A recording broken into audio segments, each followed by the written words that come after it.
छत्तीसगढ़ में छठ पर्व के दौरान मौसम करवट ले सकता है। बंगाल की खाड़ी में बने सिस्टम के प्रभाव से प्रदेश में मौसम में बदलाव देखने को मिलेगा।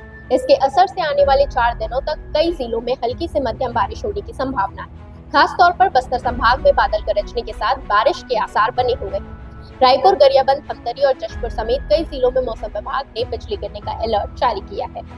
शनिवार को रायपुर में दिन भर बादल छाए रहे, जिससे उमस भरा मौसम बना रहा।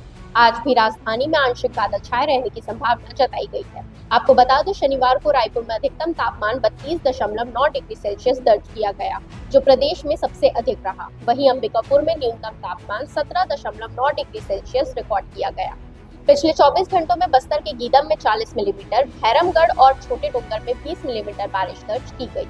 वहीं 29 अक्टूबर को बीजापुर और दंतेवाड़ा में ऑरेंज अलर्ट जारी किया गया है, जहां भारी बारिश और बिजली गिरने की आशंका जताई गई है। इसी के साथ कांकेर, कोंडागांव, नारायणपुर, बस्तर, सुकमा, रायपुर, बलौदाबाजार, महासमुंद, धमतरी, गरियाबंद, जशपुर, कोरबा, जांजगीर चांपा और रायगढ़ जिले में येलो अलर्ट जारी किया गया है।